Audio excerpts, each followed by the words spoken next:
ಸ್ನೇಹಿತರೆ ನಮಸ್ಕಾರ.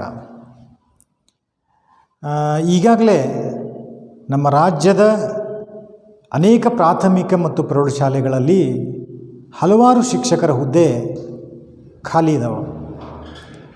ಬಹಳ ಜನ ಆಕಾಂಕ್ಷಿಗಳು ಸುಮಾರು ವರ್ಷಗಳಿಂದ ಅಧಿಸೂಚನೆಗೆ ತಾವೆಲ್ಲ ಬಕಪಕ್ಷಿಯಂತೆ ಕಾಯ್ತಾ ಇದ್ದೀರಿ.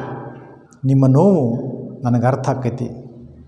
ಯಾಕಂದ್ರೆ ಸುಮಾರು ವರ್ಷಗಳಿಂದ ನಮ್ಮ ರಾಜ್ಯದಲ್ಲಿ ಶಿಕ್ಷಕರ ನೇಮಕಾತಿ ಆಗಿಲ್ಲ.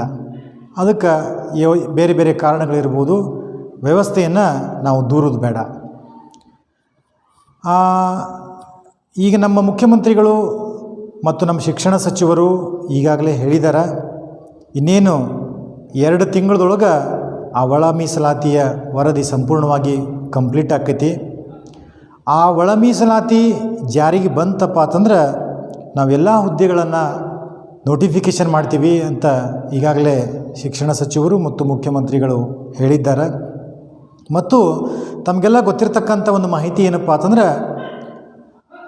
ನಮ್ಮ ರಾಜ್ಯದ ಶಾಲೆಗಳಲ್ಲಿ, ಸರ್ಕಾರಿ ಒಂದು ಪ್ರೌಢಶಾಲೆಗಳು ಮತ್ತು ಪ್ರಾಥಮಿಕ ಶಾಲೆಗಳಲ್ಲಿ ಸಾಕಷ್ಟು ಹುದ್ದೆಗಳು ಖಾಲಿ ಅದಾವೆ. ಸೊ ಅದಕ್ಕಾಗಿ ನೀವೇನು ತಯಾರಿ ಮಾಡ್ಕೊಳಕತ್ತೀರಿ, ನಿಮ್ಮ ತಯಾರಿ ಇನ್ನಷ್ಟು ಉತ್ತಮವಾಗಿರಲಿ. ಯಾಕಂದ್ರೆ ಬಹುಶಃ ಅಕ್ಟೋಬರ್ ನಂತರ ನಮ್ಮ ರಾಜ್ಯದಲ್ಲಿ ಶಿಕ್ಷಕರ ಹುದ್ದೆಗೆ ನೋಟಿಫಿಕೇಷನ್ ಆಕೈತಿ.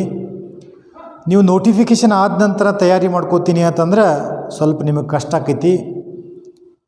ಯಾಕಂದ್ರೆ ನೋಟಿಫಿಕೇಷನ್ಗಿಂತ ಬಿಫೋರ್ ಯಾರು GPSTR ಬರಿತೀರಿ, ಯಾರು HSTR ಬರಿತೀರಿ, ಅವರು ಆಯಾ ಸಿಲೆಬಸ್ಗಳನ್ನ ನೋಡಿಕೊಂಡು ಪ್ರೀವಿಯಸ್ ಇಯರ್ ಕ್ವಶನ್ ಪೇಪರ್ಗಳನ್ನು ಸ್ವಲ್ಪ ರೆಫರ್ ಮಾಡಿಕೊಂಡು ಉತ್ತಮವಾಗಿ ತಯಾರಿ ಮಾಡ್ಕೋರಿ. ಆಮೇಲೆ ನೋಟಿಫಿಕೇಷನ್ ಆದ ನಂತರ ನಿಮಗೆಲ್ಲ ಏನೇನು ಮಾಹಿತಿ ಬೇಕು, ಸಿಲೆಬಸ್ಸು, ಆಮೇಲೆ ಪುಸ್ತಕಗಳು, ಆಮೇಲೆ ಯಾವುದಾದ್ರೂ ಒಂದು ಟಫ್ ಸಬ್ಜೆಕ್ಟ್ ಮೇಲೆ, ಟಾಪಿಕ್ ಮೇಲೆ ಏನಾದರೂ ಒಂದು ಲೆಸನ್ ಆಗಿರ್ಬೋದು, ಅವನ್ನೆಲ್ಲ ನಾವು ನಿಮ್ಗೆ ನಮ್ಮ ವಾಟ್ಸಪ್ ಗ್ರೂಪ್ಗಳಲ್ಲಿ ಒದಗಿಸ್ತೀವಿ. ಈಗಾಗಲೇ HSTR, GPSTR ಮತ್ತು TETಗೆ ಸಂಬಂಧಪಟ್ಟಂಗೆ ನಮ್ಮದೇ ಆಗಿರ್ತಕ್ಕಂಥ ಒಂದು ವಾಟ್ಸಪ್ ಗ್ರೂಪ್ ಐತಿ. ಆ ವಾಟ್ಸಪ್ ಗ್ರೂಪಿಗೆ ಯಾರು ಇನ್ನೂ ಜಾಯ್ನ್ ಆಗಿಲ್ಲ, ಕೆಳಗಡೆ ಡಿಸ್ಕ್ರಿಪ್ಷನ್ ಬಾಕ್ಸ್ನಲ್ಲಿ ವಾಟ್ಸಪ್ ಗ್ರೂಪಿನ ಲಿಂಕನ್ನು ನಾವು ಶೇರ್ ಮಾಡಿದ್ದೀವಿ. ಅದಕ್ಕೆ ನೀವು ಜಾಯ್ನ್ ಆಗ್ಬೋದು. ಅದಕ್ಕೆ ಹೇಳ್ತಾರೆ, ಪ್ರಯತ್ನಂ ಸರ್ವಸಿದ್ಧಿ ಸಾಧನಂ. ಯಾರು ಸತತವಾಗಿ ಪ್ರಯತ್ನವನ್ನು ಪಡ್ತಾರೆ ಅವರು ಗೆಲುವನ್ನು ಸಾಧಿಸ್ಲಿಕ್ಕೆ ಸಾಧ್ಯ ಆಕೈತಿ. ಆ ನಿಟ್ಟಿನೊಳಗೆ 2025 ಈ ಮುಗಿಯೋದ್ರೊಳಗೆ ನೇಮಕಾತಿ ಅಧಿಸೂಚನೆ ಆಗೋದು ಗ್ಯಾರಂಟಿ. ಅದಕ್ಕೆ ತಡ ಮಾಡದೆ ಇವತ್ತಿನಿಂದಲೇ ನೀವು ಅಭ್ಯಾಸವನ್ನು ಶುರು ಮಾಡಿರಿ. ಸಿಸ್ಟಮೆಟಿಕ್ಕಾಗಿ ಒಂದು ಅಭ್ಯಾಸ ಮಾಡಿರಿ. ಅಭ್ಯಾಸ ಮಾಡಿ ನೋಟಿಫಿಕೇಷನ್ಗಿಂತ ಬಿಫೋರ್ ನೀವು ಸಿಲೆಬಸ್ನೆಲ್ಲ ಕ್ಲಿಯರ್ ಮಾಡಿದ್ರಿ, ಒಂದು ರೌಂಡ್ ಓದಿದ್ರಪ್ಪ ಅಂತಂದ್ರೆ ನೋಟಿಫಿಕೇಷನ್ ಆದ ನಂತರ ನೀವು ಅದನ್ನು ರಿವಿಷನ್ ಮಾಡ್ಬೋದು.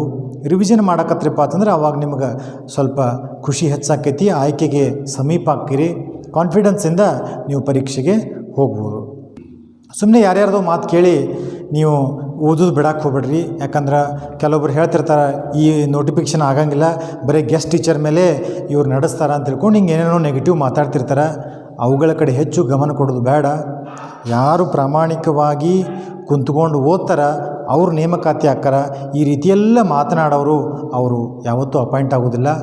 ಸೊ ದಯವಿಟ್ಟು ಹೇಳ್ತೀನಿ, ಇನ್ನು 2-3 ತಿಂಗಳದೊಳಗೆ ನೇಮಕಾತಿ ಆಗೋದು ಗ್ಯಾರಂಟಿ. ಸಿಸ್ಟಮೆಟಿಕ್ಕಾಗಿ ಓದ್ರಿ. ಮತ್ತೆ ಇಂಥ ಅವಕಾಶ ಬರೋದಿಲ್ಲ. ಯಾಕಂದ್ರೆ ಈ ಅವಕಾಶ ಸಿಗೋದೇ 5-6 ವರ್ಷಗಳ ನಾವು ಕಾಯಬೇಕಾಕೈತಿ. ಮತ್ತು ಈ ಒಂದು ಅವಕಾಶದಿಂದ ನಾವು ವಂಚಿತರಾದೇವಪ್ಪ ಅಂತಂದ್ರೆ ಮತ್ತೆ 5-6 ವರ್ಷ ಕಾಯೋದಾಕೈತಿ. ಅದಕ್ಕೆ ಪದೇ ಪದೇ ಕಾಯೋದು ಆಗಬಾರ್ದು.